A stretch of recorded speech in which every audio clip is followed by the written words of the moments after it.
Now, though, we need to talk about the Eastern Cape. Let's get into it.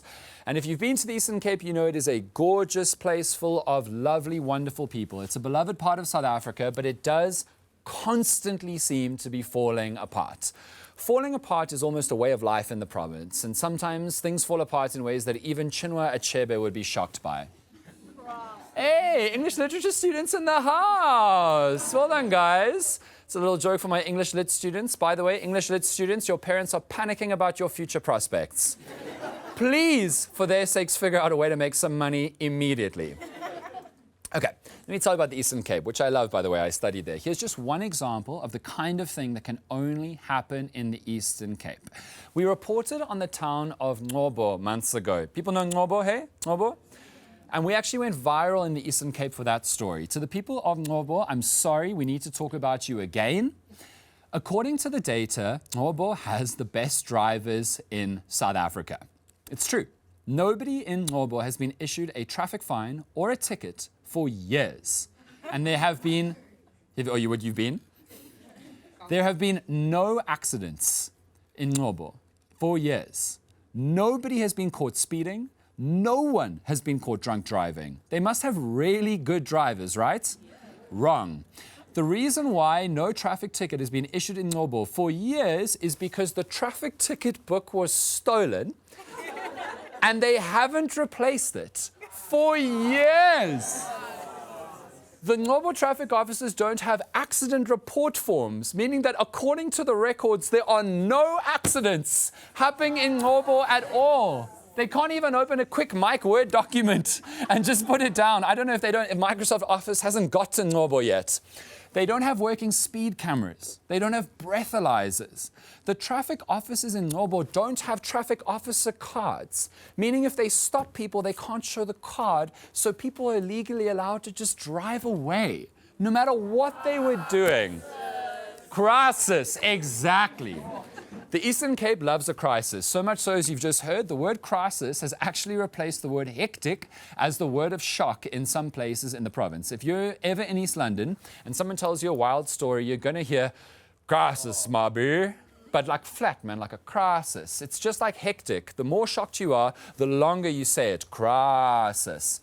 And there are some crises, big and small, in the Eastern Cape. So what I'm going to do now is I'm going to tell you some things about the Eastern Cape, and you're going to say crisis back to me and drag out the word crisis to match the size of the crisis. Is that good?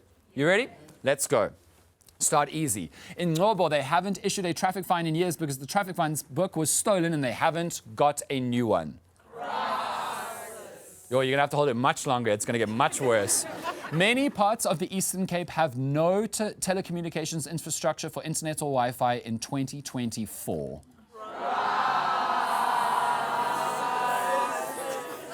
Guys, my show's only an hour. We can't just be doing that. Hospitals and clinics in the Eastern Cape are collapsing, burning down, and being forced to close because of attacks by criminals. All right. There's a place called Tsomo in the Eastern Cape, and when the taps run dry, people are forced to use water from the Tsomo River, which is contaminated by sewage. Corruption is so widespread in the Eastern Cape that it has been described as the literal culture of doing business, corruption in the province.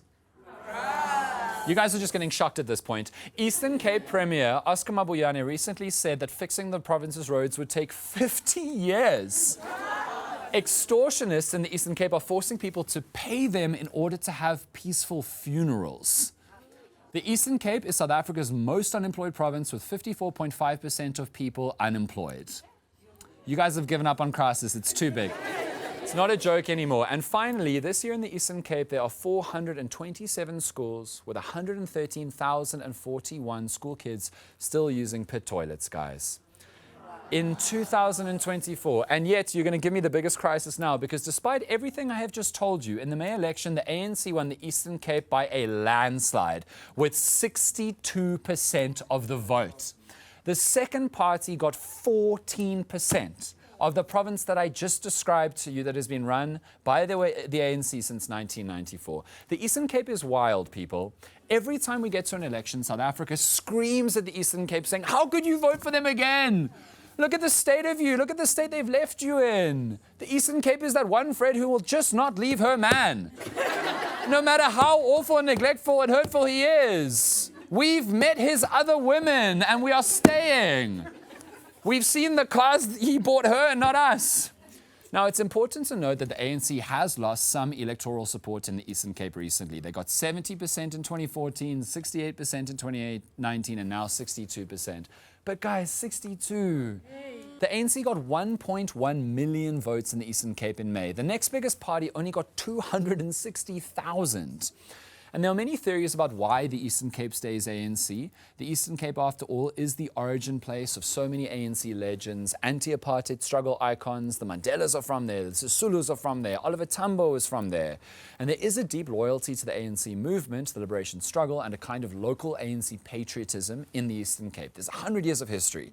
There's more than half a century of reliable anti-apartheid struggle, and there is an understanding of the enormous sacrifice made to defeat apartheid. And yes, of course, that was 30 years ago. I know you're shouting at your TV right now. And yes, of course, the last 15 years or so have been bad to very bad and nothing else. But in the Eastern Cape, the ANC is still the most convincing party for the vast majority of people.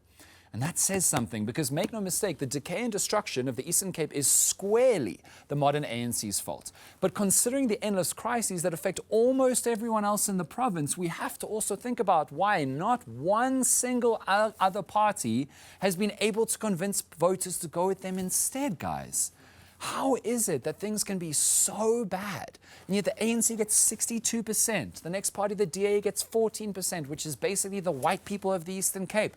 And then the EFF gets 10%, which is the young black people of the Eastern Cape. And the fourth biggest party in the May election got 2.97. And by the way, that was Bantu Holomisa's UDM. The fourth biggest party in the province, from the man best known to South Africans for trying to teach us how to fish. As the adage says, you give a poor man a fish and you feed him for a day. You teach him to fish, you give him, and no.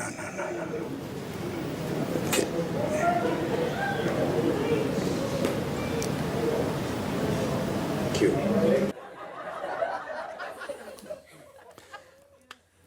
That man came fourth in the Eastern Cape. He nearly got on the podium. He nearly got a medal. He came fourth. Maybe that's why Eastern Cape has a fishing crisis right now. Nobody can catch a fish. I have serious questions about how opposition parties are doing so badly in the Eastern Cape. Voters are not stupid, and the obvious conclusion seems to be that all the parties besides the ANC are somehow not providing a reason to choose another party. I don't know if it's a lack of talent or interest or resources, but no other party is a real live alternative to the ANC to voters. I want to talk about Ngcobo again.